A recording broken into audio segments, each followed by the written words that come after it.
बंधुओं, आज भारतीय जनता पार्टी के द्वारा नानाजी देशमुख पुस्तकालय और अब तो यह शोध संस्थान का स्वरूप ले रहा है, एक अच्छी शुरुआत इस संस्था ने की है। प्रति सप्ताह किसी न किसी विषय के ऊपर किसी न किसी कार्यकर्ता का उद्बोधन होता है और उस उद्बोधन से राष्ट्रवाद को शक्ति प्राप्त होती है। भारत माता के प्रति भक्ति प्राप्त होती है।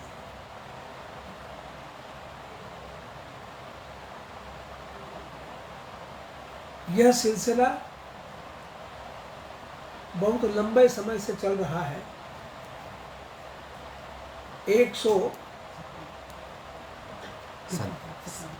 197वां यह कार्यक्रम हमारे बीच में संपन्न हो रहा है।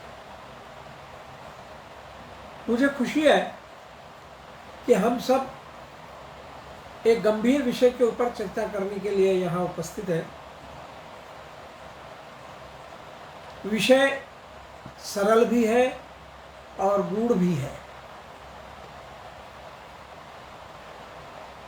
आंतरिक सुरक्षा व्यक्ति के लिए, समाज के लिए और देश के लिए कितनी आवश्यक है, ये सब हम जानते हैं। उसके बिना न व्यक्ति सुरक्षित रह सकता है, न समाज सुरक्षित रह सकता है, न देश सुरक्षित रह सकता है।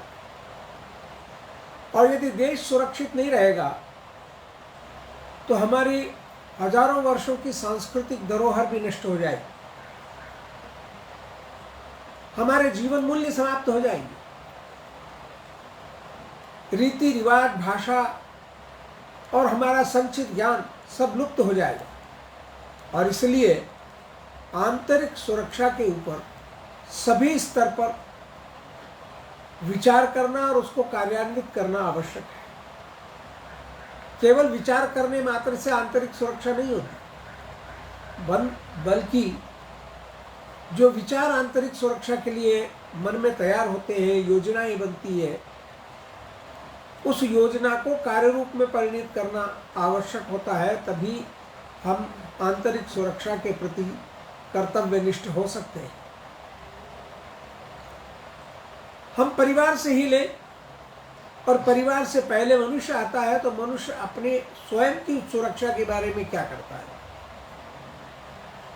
तो स्वयं की सुरक्षा के बारे में भी उसे शक्ति प्राप्त करना होती है। अशक्त और निर्बल व्यक्ति अपनी स्वयं की भी सुरक्षा नहीं कर सकता, इसलिए उसे शक्ति प्राप्त करना होती है, बल प्राप्त करना होता है। और बल प्राप्त करने के लिए जो विधि विधान आवश्यक है वो सब करना पड़ता है। नियमित रूप से अपने शरीर को ताकतवर बलिष्ठ बनाने के लिए जो जो प्रयास आवश्यक है वे सब संपन्न करना पड़ते हैं। व्यायाम करना पड़ता है, समय पर भोजन करना पड़ता है, पौष्टिक भोजन करना पड़ता है, मन को निश्चिंतता देना होती है, क्योंकि चिंता युक्त शरीर और मन दोनों ही हानिकारक है और स्वास्थ्य को नुकसान पहुंचा सकते हैं। संस्कृत में और आयुर्वेद में एक पंक्ति आती है, शरीर माध्यम खलु धर्म साधयेत, अर्थात सब प्रकार के धर्मों की साधना यदि करनी होती है तो शरीर ही उसका एकमात्र माध्यम है। शरीर के द्वारा ही अपने धर्मों की रक्षा होती है और अपने धर्मों का पालन होता है। हमारे अपने धर्म क्या है? हमारे अपने धर्म है कि इस देह, जो दुर्लभ देह हमें प्राप्त हुई है, 84 लाख योनियों के बाद मनुष्य शरीर प्राप्त होता है। उस मनुष्य शरीर प्राप्त होने के बाद इसकी सुरक्षा करना आवश्यक है। मन की आवश्यकता भी और तन की आवश्यकता भी। तो मन को ज्ञान देना पड़ता है, विवेक देना पड़ती है, बुद्धि को बलशाली बनाना पड़ता है। उसी प्रकार से शरीर को भी बलशाली बनाना पड़ता है और शरीर को बलशाली बनाने के लिए भौतिक रूप से हमें श्रम करना होता है। इस श्रम के माध्यम हम शरीर को बलिष्ठ बनाते हैं और ज्ञान के माध्यम से मन को बलिष्ठ बनाते हैं। तो तन और मन दोनों यदि स्वस्थ हुए, ताकतवर हुए, तो हम आत्मरक्षा के लिए अपने आप को तत्पर समझ सकते हैं। आत्मरक्षा यह आंतरिक सुरक्षा का पहला उपाय है और इसलिए हम पहले आत्मरक्षा के लिए इन सब साधनों का उपयोग करें। शरीर को ताकतवर बनाएं, शरीर को शक्ति पहुंचाएं, मन को शक्ति पहुंचाएं, तन को शक्ति पहुंचाएं, अपनी बुद्धि को बलिष्ठ करें, विवेक जागृत करें और अज्ञान को दूर करके ज्ञान प्राप्त करें। ये सब आंतरिक सुरक्षा के लिए व्यक्ति की आवश्यकताएं हैं।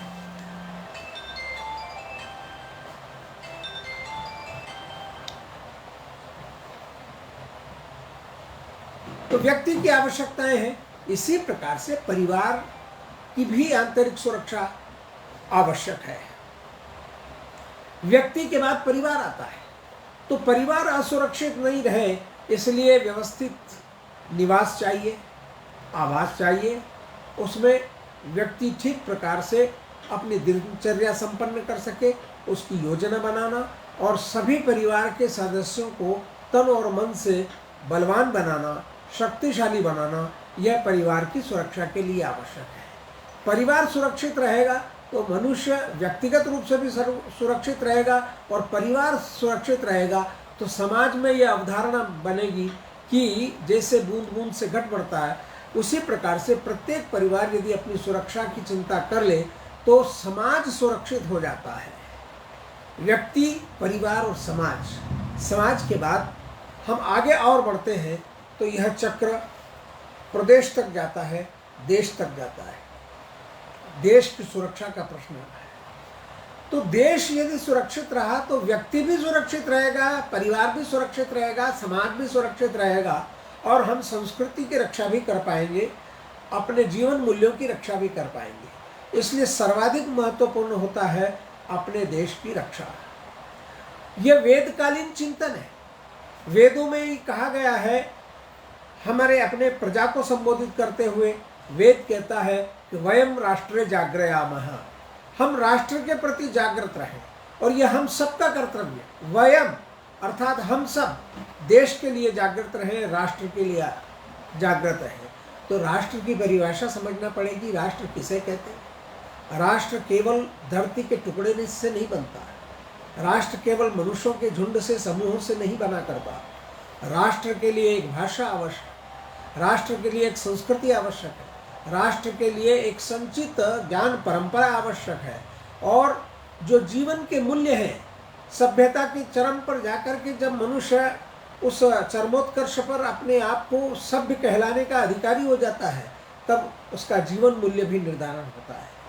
भारतवर्ष ही एकमात्र संसार का देश है जिसमें मनुष्य के जीवन मूल्य के बारे में चिंता की गई है, चरित्र के बारे में चिंता की गई है।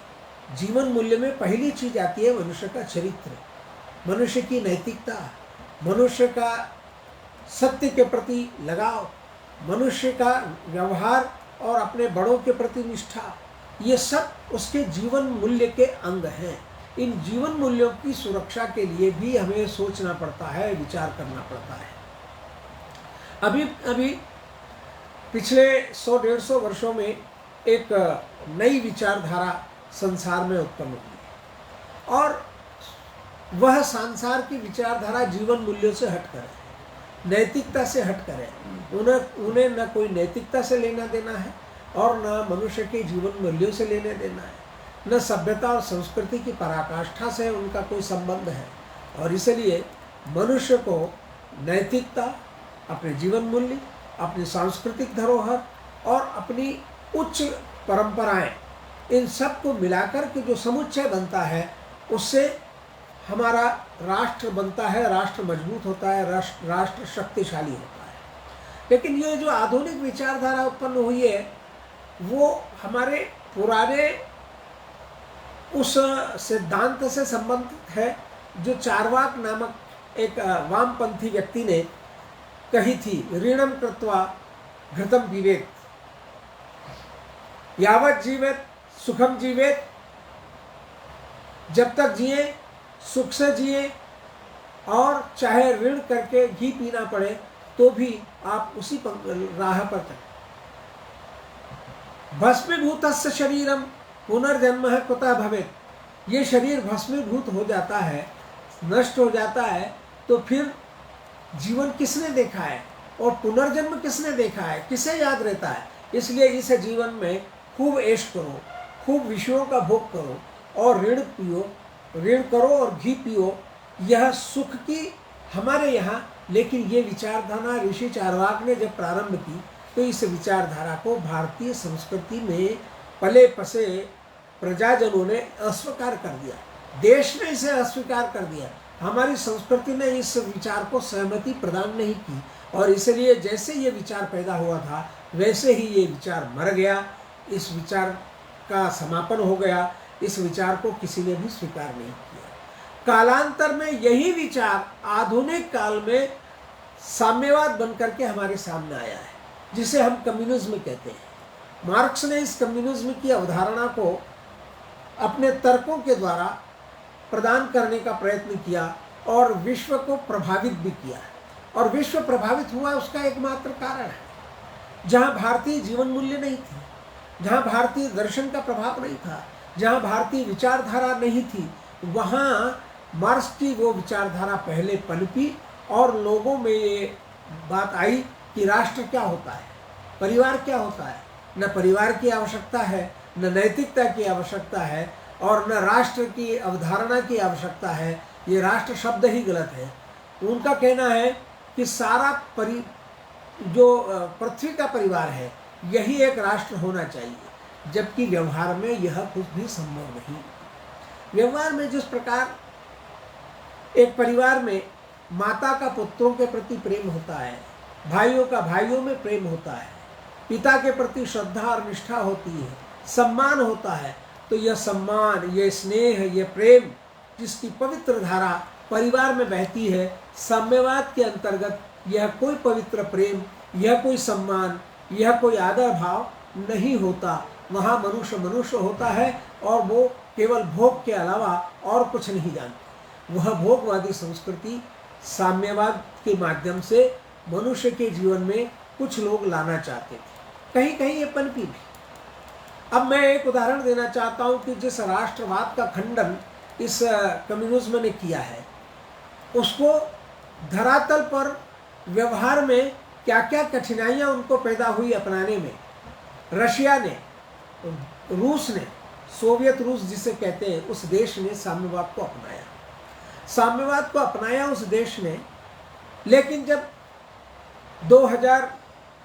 1946-45 में द्वितीय विश्व युद्ध प्रारंभ हुआ तो उनको अपने जीवन मूल्य याद आए, अपने पुरखों का गौरव याद आया, अपनी संस्कृति का स्मरण हुआ, और उन्हें अपनी देश की रक्षा के लिए नागरिकों में देश प्रेम जगाना पड़ा, देशभक्ति जगानी पड़ी, और अपने उन पुरखों का स्मरण कराना पड़ा कि आपके पुरखे कितने गौरवशाली थे, कितने बलशाली थे, उन्होंने कैसे कैसे काम किए हैं।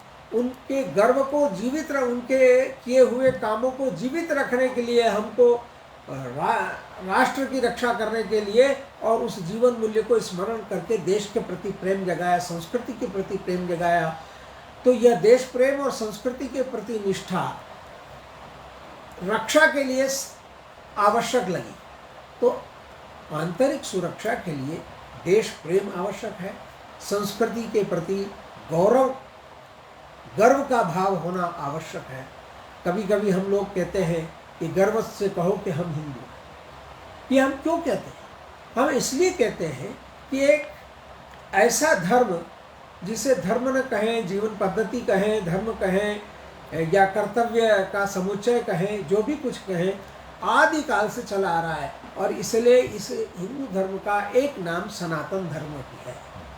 यह सनातन धर्म कब से प्रारंभ हुआ, किस व्यक्ति ने प्रारंभ किया, आज तक कोई नहीं बता पाया, क्योंकि मनुष्य की उत्पत्ति के साथ ही जो जो श्रेष्ठ बातें थी वो मनुष्य स्वीकार करता गया, और उन सब सारी अच्छाइयों को के रास्ते पर मनुष्य चलता गया, उन अच्छाइयों को स्वीकार करता गया, तो यही एक सनातन धर्म का स्वरूप बना। और यह भारत के द्वारा ही संभव था। भारत में ही ये अच्छाइयों का समुच्चय पैदा हुआ। भारत ने ही सनातन धर्म का निर्माण किया। यह हजारों वर्षों से, जब से मनुष्य धरती के ऊपर पैदा हुआ, सनातन धर्म जीवन मूल्यों को लेकर संस्कृति के समुच्चय के रूप में, संस्कृति के समुदाय के रूप में, संहिता के रूप में यह पैदा हुआ और हम लोग इसे स्वीकार करते गए। हम बुराइयों का त्याग करते गए, अच्छाइयों को स्वीकार करते। जो जो कालांतर में भी गलत परंपराएं पैदा हुई, विकार आए, दोष आए, उन सब विकार और दोषों को हम स्वयं ही दुरुस्त करते आए, ठीक करते आए। और इसलिए जहाँ जहाँ विकार और दोष उत्पन्न हुए उनको हमने सुधार करके अपने आप को ठीक रास्ते पर चलाया। और हमने ऐसे संस्कृति का निर्माण किया जो वसुधैव कुटुंबकम की कल्पना करता है, जो सारे संसार में शांति की स्थापना की कल्पना करता है, जो प्रत्येक मनुष्य के निरोगी होने की कामना करता है, प्रत्येक व्यक्ति सुखी हो, संतुष्ट हो, शांति का जीवन जिए। और इसलिए विश्व के कल्याण की बात इस संस्कृति ने ही रखी, इस विचारधारा ने ही रखी। और इसलिए यह आवश्यक है। आंतरिक सुरक्षा के प्रति हम इतने आग्रही थे कि हमारे बारे में किसी भी प्रकार का कोई संदेह नहीं रहा करता। मैं एक उदाहरण देना चाहता हूँ। बहुत पुराने समय में राम और रावण का युद्ध हुआ। राम और रावण के युद्ध में रावण के पुत्र मेघनाद बड़ा शक्तिशाली योद्धा था। वो अत्यंत शक्तिशाली योद्धा जब युद्ध करने के लिए गया और जब उस युद्ध में वो मारा गया तो उसकी एक भुजा उसकी पत्नी सुलोचना के गोद में जाकर के पास में आकर के गिरी। सुलोचना ने उस भुजा को देख करके कहा कि यदि मैं सती स्त्री हूँ तो यह भुजा हस्ताक्षर करके और मेघनाद का हस्ताक्षर करके और मुझे बताए। उस कटी हुई भुजा ने, कहा जाता है कि उस कटी हुई भुजा ने मेघनाद करके हस्ताक्षर किया। सुलोचना समझ गई कि मेरे पति की मृत्यु हो चुकी है। और जो मेघनाद के पिता थे रावण, वो उस समय भी जीवित अवस्था में थे। उन्होंने ही मेघनाद को युद्ध के लिए सेनापति बना करके भेजा था। सुलोचना ने कहा कि अब मेरे पति की मृत्यु हो ही गई है तो मैं इसके साथ सती होना चाहता हूँ, लेकिन सती होने के लिए संपूर्ण शरीर की आवश्यकता है। उन्होंने रावण से कहा, जो मेघनाद के पिता और सुलोचना के ससुर थे, कि मुझे मेरे पति का शव चाहिए। तो उन्होंने कहा ये शव रामादल में है, वहाँ जाकर के प्राप्त करो। उन्हें रोका कि महोदय, महाराज, आप इतनी सरलता से कह रहे हैं कि रामादल में ये अकेली महिला जाकर के वो शव प्राप्त करे। आपने जिस व्यक्ति की नारी का हरण किया है और जिसके कारण युद्ध हो रहा है, वहाँ इस स्त्री को अकेली भेजना क्या उचित होगा? तो उन्होंने कहा कि बिल्कुल उचित होगा। वहाँ ये हनुमान जैसा व्यक्ति जो आजीवन ब्रह्मचारी है, राम जैसा पवित्र चरित्र का व्यक्ति वहाँ मौजूद है, लक्ष्मण जैसा श्रेष्ठ बलशाली पुरुष, दृढ़ प्रतिज्ञ व्यक्ति वहाँ उपस्थित है।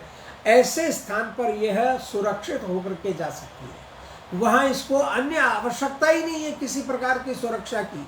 ये पूर्ण सुरक्षित है और वहाँ आंतरिक रूप से इतनी सुरक्षा में ये रहेगी कि इसको किसी भी प्रकार की कोई कठिनाई नहीं है। उन्हें फिर कहा कि रावण, आप किस विचार से इस अकेली महिला को भेज रही हैं? क्या शत्रु पक्ष में जाकर के ये महिला उस शव को प्राप्त करेगी? तो उन्होंने कहा कि मैं राम के मूल्यों को, जीवनादर्श को जानता हूँ। राम का जीवन आदर्श, राम के जीवन मूल्य इतने श्रेष्ठ हैं कि वहाँ मन चाही वस्तु भी इसको प्राप्त होगी और वहाँ इसके ऊपर, इसकी मर्यादा पर कोई भी उंगली नहीं उठाएगा, कोई मर्यादा का उल्लंघन नहीं करेगा।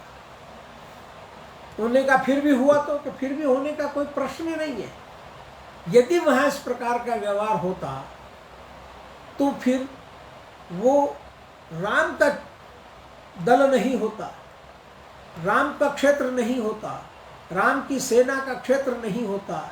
जहाँ राम की अभिरक्षा है वहाँ नारी भी सुरक्षित रह सकती है, वहाँ उसको अपने सुरक्षा की आवश्यकता नहीं है। यदि वहाँ किसी भी प्रकार की उंगली उठती है तो फिर रावण और राम में क्या अंतर रह जाएगा। मेरे यहाँ नारी असुरक्षित रह सकती है, लेकिन मैं जिसे शत्रु मानकर युद्ध कर रहा हूँ वहाँ नारी पूरी तरह से सुरक्षित रहती है। शास्त्रों ने कहा है, वाल्मीकि रामायण ने कहा है, तुलसीदास जी के रामचरितमानस में ये उल्लेख आता है कि सुलोचना वहाँ जाती हो और श्री राम और लक्ष्मण से जब अपने पति का शव मांगती है तो वे प्रसन्न होकर उसको शव प्रदान करते हैं और उसका पूरे सम्मान के साथ उसको अपने रामादल से विदा करते हैं। यह है आंतरिक सुरक्षा और निर्भीकता और जीवन मूल्यों का महत्व। जीवन मूल्य क्या होते हैं, आदर्श जीवन क्या होता है, संस्कृति के उच्च मानबिंदु क्या होते हैं, यह हमारे यहाँ ही है, भारतीय दर्शन में, भारतीय चिंतन में भारत ने इन जीवन मूल्यों की रक्षा की। और इसलिए आंतरिक सुरक्षा यद्यपि बहुत महत्वपूर्ण बिंदु है, किंतु फिर भी जिन आदर्शों की रचना भारतीय संस्कृति ने की है वहीं आंतरिक सुरक्षा की आवश्यकता अब पैदा होने लगी है। पहले किसी भी प्रकार के आंतरिक सुरक्षा का कोई प्रश्न नहीं था, क्योंकि सब सबके प्रति सम्मान करते थे, कहीं ईर्ष्या द्वेष नहीं था, कहीं राग द्वेष नहीं था। और यदि इस प्रकार का राग द्वेष और ईर्ष्या कहीं उत्पन्न होती है तो उसको मानवीय विचार नहीं माना जाता था, मानवीय संस्कृति नहीं माना जाता, उसे दानवीय संस्कृति का नाम दिया गया था। इसलिए दानवीय संस्कृति राक्षसी संस्कृति से अलग हट करके मानवीय संस्कृति हमारे भारत की ही देन है, और इसलिए हम अपनी आंतरिक सुरक्षा के प्रति निश्चिंत रहा करते। लेकिन आज ऐसा नहीं है, आज परिस्थितियां बदल गई है। यह देशभक्ति के प्रति, देश के प्रति, राष्ट्र के प्रति भक्ति की भावना न होने पर आंतरिक सुरक्षा की चिंता और योजना बनाना पड़ती है। यह आंतरिक सुरक्षा का भाव राम के मन में क्यों आया, मैं एक और उदाहरण देना चाहता हूँ। और वो उदाहरण यह है कि जब लंका पर विजय प्राप्त हो गई तो उस सोने की लंका को देख करके लक्ष्मण का मन डोल गया और उन्होंने श्री राम से कहा कि भैया अपन अब अयोध्या चल करके क्या करेंगे, वहां तो पत्थरों के कीचड़ और धरती और मिट्टी के मकान हैं, हम अयोध्या के बजाय लंका को ही राजधानी बना लो। यहाँ जो बिखरा हुआ सोना है पुनः इस सोने के घर और महल खड़े करते हैं। जो स्वर्ण जड़ित लंका है, इस स्वर्णमय लंका में रह करके जो आनंद प्राप्त होगा वो अयोध्या में चल करके नहीं होगा।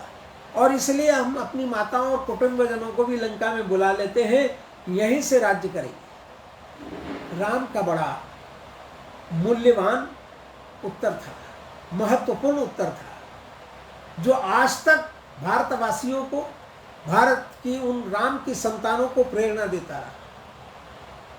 श्री राम लक्ष्मण को संबोधित करते हुए कहते हैं कि अपि स्वर्णमयी लंका नच में लक्ष्मण रोचते जननी जन्मभूमिश्च स्वर्गादपि गरीयसी। हे लक्ष्मण, यद्यपि ये सोने की लंका है लेकिन मेरी इसमें कोई रुचि नहीं है, क्योंकि यह स्वर्ग तो नहीं हो सकती, और यदि स्वर्ग भी इसे मान ले तो भी मेरी रुचि इसमें पैदा नहीं हो सकती, क्योंकि जन्मभूमि के प्रति जो मेरे मन में भाव है वो स्वर्ग से भी बढ़कर है। और इसलिए लंका यदि स्वर्ग भी होती तो मैं इसे स्वीकार नहीं करता। मैं ये मानता हूँ, मेरी ये धारणा है, मेरा ये सुनिश्चित संकल्प है और विचारधारा है कि माता जननी और जन्मभूमि ये दोनों स्वर्ग से बढ़कर हैं। और इसलिए हम अपनी जननी के प्रति भी और जन्मभूमि के प्रति अगाध निष्ठा रखते हैं। यही राष्ट्रभक्ति है, यही मातृभूमि के प्रति प्रेम है। यह संस्कार हमें हजारों वर्षों से प्राप्त हुए हैं। मातृभूमि के प्रति भक्ति का भाव, मातृभूमि के प्रति प्रेम का भाव, यह मातृभूमि के प्रति जो भक्ति की भावना है, यही हम सब की प्रेरणा बनकर के आज तक चली आ रही है। और जब दुनिया के अनेक देश मिट गए और भारत आज भी सीना तान करके खड़ा है, तो उसका कारण है कि हमारे यहाँ पर मातृभूमि के प्रति अगाध निष्ठा है, देश के प्रति प्रेम है, देश के मूल्यों के प्रति प्रेम है, देश की संस्कृति के प्रति प्रेम है। तो अपनी मातृभूमि के प्रति भक्ति की भावना हमको आज तक आंतरिक रूप से सुरक्षित बनाए हुए है। आज भारत में मातृभूमि के प्रति वो प्रेम नहीं रहा, और उसका कारण है जो परकीय संस्कृति के लोग रहते हैं, उनका इस देश के प्रति, इस राष्ट्र के प्रति कोई लगाव नहीं है। मैं ये स्पष्ट कह देना चाहता हूँ कि राष्ट्र की निष्ठा विचार के साथ परिवर्तित हो जाती है। यदि किसी की संस्कृति का अंतरण होता है, तो संस्कृति के अंतरण के साथ उसका राष्ट्रांतरण भी हो जाता है, धर्म के साथ उसका धर्मांतरण के साथ साथ उसका राष्ट्रांतरण भी हो जाता है। यदि किसी ने ईसाई धर्म अपनाया, तो उसकी निष्ठा अपने उन पश्चिमी देशों के प्रति अधिक हो जाती है बजाय अपने देश के, और वो उस देश से प्रेरणा लेने लगते हैं, वहाँ से संचालित होने लगते हैं। इसी प्रकार से इस्लाम की भी बात आती है। इस्लाम को मानने वाले लोगों की प्रति की निष्ठा भारत के प्रति नहीं है, भारतीय संस्कृति के प्रति नहीं है, भारतीय महापुरुषों के और यहाँ के मान बिंदुओं के प्रति उनकी निष्ठा नहीं है। और इसलिए यदि इस देश में आंतरिक खतरा किसी से है, तो उन लोगों से है जो अपने देश के प्रति वफादार नहीं है, अपने देश के प्रति निष्ठा जिनके मन में नहीं है, अपने देश के प्रति, अपनी मातृभूमि के प्रति भक्ति भावना नहीं है। जो लोग वंदे मातरम कहने में डरते हैं, सकुचाते हैं, और जो वंदे मातरम कहने से परहेज करते हैं, उन्हें राष्ट्र प्रेमी कैसे माना जा सकता है, उन्हें देशभक्त कैसे माना जा सकता है? हाँ, जो देश के लिए अपने आप को बलिदान करे, मातृभूमि के लिए सर्वस्व त्याग करने को उद्यत हो जाए, वो व्यक्ति ही उस अपने देश की रक्षा करने में समर्थ है, अपने देश की और संस्कृति की रक्षा करने में समर्थ है, अपने जीवन मूल्यों की रक्षा करने में समर्थ है, अपने महापुरुषों की गौरवमयी पूर्व परंपराओं को सुरक्षित रखने के लिए वही संकल्पित हो सकता है। और इसलिए हम ये कहते हैं कि आंतरिक सुरक्षा के लिए देश प्रेम, देशभक्ति पहला सोपान है। यदि व्यक्ति में देश प्रेम नहीं हुआ, देशभक्ति नहीं हुई, तो वो अपने देश की आंतरिक सुरक्षा नहीं कर सकता है। और यदि उस देश में आंतरिक रूप से इस प्रकार के लोग वहाँ हैं जो देश के प्रति निष्ठा नहीं रखते हैं, जिनमें देशभक्ति का भाव नहीं है, जिनमें मातृभूमि के प्रति प्रेम नहीं है, तो वे राष्ट्र के लिए आंतरिक रूप से खतरे हैं, वो देश का आंतरिक सुरक्षा के लिए खतरे हैं।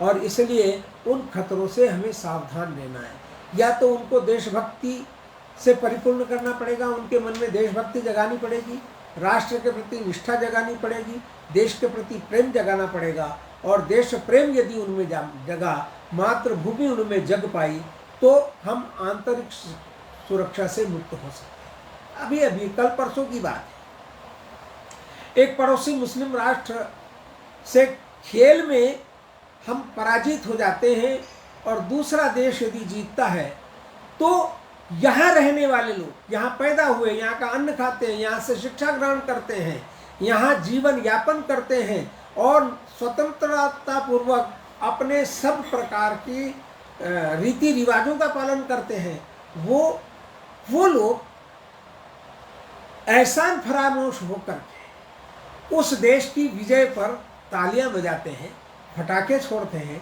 खुशी मनाते हैं। लेकिन जो लोग ये देखते हैं कि ये सब कुछ हो रहा है, ये ठीक नहीं है, और मन में दुखी होते हैं, वो सच्चे देशभक्त, और उन देशद्रोहियों के प्रति उनके मन में नफरत पैदा होती है। और ये मान लेना चाहिए कि यदि देश प्रेम नहीं है, तो देश के प्रति उनका भाव भी नहीं रह सकता, नहीं हो सकता, उनसे देश को खतरा हो सकता है। वो देश के वफादार नहीं है, देश के प्रति निष्ठावान नहीं है, वो अपनी मातृभूमि के प्रति निष्ठावान नहीं है। इसलिए मातृभूमि के प्रति निष्ठा को जागृत करना ये आवश्यक है। मैं पहले कह चुका हूँ कि द्वितीय विश्व युद्ध में देशभक्ति का भाव जगाने के लिए, मातृभूमि के प्रति प्रेम जगा करके ही वहाँ के नागरिकों को अपने देश के प्रति वफादार बना करके और बाहरी संकट से वो जूझे और अपने देश की रक्षा कर पाए। हम भी यही मान करके चलते हैं कि अपने देश को बाह्य सुरक्षा से, बाह्य खतरों से भी, बाह्य किसी प्रकार के आक्रमण से भी सुरक्षित रखना है तो आंतरिक सुरक्षा जरूरी है। हम आंतरिक रूप से निश्चिंत रहें। घर में ही यदि दुश्मन पले रहे तो हम बाहरी संकट के समय असुरक्षित महसूस करेंगे। हम भीतर का संकट झेलेंगे या बाहरी संकट से सामना करेंगे। हम दोनों मोर्चों पर यदि युद्ध करने के लिए, संघर्ष करने के लिए तत्पर होने की आवश्यकता पड़ गई तो हम असफल हो सकते हैं। इसलिए आंतरिक सुरक्षा सफलता के लिए, देश की रक्षा के लिए पहली आवश्यकता है। और आंतरिक रक्षा के लिए जो पहली आवश्यकता है उसके लिए देश प्रेम की भावना आवश्यक है, मातृभूमि के प्रति भक्ति की भावना आवश्यक है। और इसलिए हम सब राष्ट्रवादी लोग मिलकर के ये प्रयत्न कर रहे हैं कि भारत का प्रत्येक नागरिक देशभक्त हो, मातृभूमि के प्रति सेवा का भाव, प्रेम का भाव उसमें हो। और इसलिए हम अपने देश के प्रति भक्ति की भावना जगाने के लिए कृत संकल्पित है। राष्ट्रवादी राजनीतिक दल और राष्ट्रवादी सांस्कृतिक संगठन ये सब मिलाकर के देशभक्ति को पुनर्जागृत करने के लिए, मजबूत करने के लिए एक एक पल का उपयोग कर रहे हैं। और हम तभी आंतरिक रूप से सुरक्षित रहेंगे जब देशभक्ति की भावना हम में जागृत हो जाए, जब देशभक्ति और मातृभूमि के प्रति प्रेम की भावना हमारे प्रत्येक व्यक्ति के अंतःकरण में उदित हो जाए, जागृत हो जाए। आओ हम सब मिलकर के उन महापुरुषों का चिंतन करें जो देश के लिए बलिदान हो गए, जो अपनी मातृभूमि पर अपने जीवन को न्यौछावर कर गए। आज मातृभूमि के लिए मरने की आवश्यकता तो नहीं है, लेकिन देश के लिए और अपनी संस्कृति के लिए आज जीने की आवश्यकता है। हम जी करके और अपने जीवंत होकर अपनी मातृभूमि को, अपनी संस्कृति को, अपने मूल्यों को, महापुरुषों के गौरव को सम्मान के साथ जीवित रख सकें, उसके लिए हम जिए और प्रत्येक पल उसी भाव के साथ बिताएं। तभी हम आंतरिक रूप सुरक्षित रहेंगे और बाह्य संकटों का सामना कर सकेंगे। इसलिए आंतरिक सुरक्षा आवश्यक है, और आंतरिक सुरक्षा आवश्यक है तो उसके लिए देशभक्ति आवश्यक है, संस्कृति के प्रति निष्ठा आवश्यक है। हम अपने जीवन मूल्यों की रक्षा करें, हम अपने जीवन आदर्श के प्रति रक्षा करें, हम अपने मान बिंदुओं और गौरवशाली महापुरुषों के जीवन से प्रेरणा लेकर उन महापुरुषों के जीवन को अपनी आने वाली पीढ़ी को पहुँचाएँ और उनमें उन महापुरुषों के प्रति उनके जीवन चरित्र को पहुँचा करके और सच्ची श्रद्धांजलि अर्पित करें। महापुरुषों की श्रद्धांजलि और उनकी प्रेरणा भावी पीढ़ी के लिए भी प्रेरणा बनेगी। और इसके साथ ही मैं अपनी बात यह कहकर समाप्त करना चाहूँगा कि आंतरिक सुरक्षा किसी भी राष्ट्र को जीवित रखने के लिए, किसी भी राष्ट्र को सुरक्षित रखने के लिए संस्कृति और उन जीवन मूल्यों की, उन आदर्शों की रक्षा करने की आवश्यकता है। यदि हम उनकी रक्षा कर पाए तो आंतरिक रूप से हम सुरक्षित रहेंगे, और आंतरिक रूप से सुरक्षित रहे तो बाह्य संकट का सामना करके अपने राष्ट्र को अजेय बना सकते हैं, वैभवशाली बना सकते हैं, संपन्न बना सकते हैं, और ये मनुष्य जीवन प्राप्त करने का को हम सफल बना सकते हैं। क्योंकि मनुष्य जीवन दुर्लभ है और ये दुर्लभ शरीर हमने प्राप्त किया है, तो इसका प्रत्येक पल, संपूर्ण आयु का एक एक क्षण देश के लिए, संस्कृति के लिए, अपने जीवन आदर्शों के लिए, महापुरुषों की गौरव गाथा के लिए बिताएं। ये आवश्यक है। इसी को राष्ट्रवाद कहते हैं। राष्ट्रवाद कोई अलग से वाद नहीं है, ये देश प्रेम ही राष्ट्रवाद है, मातृभूमि के प्रति भक्ति ही राष्ट्रवाद है। इतना कहकर मैं अपनी बात समाप्त करता हूँ।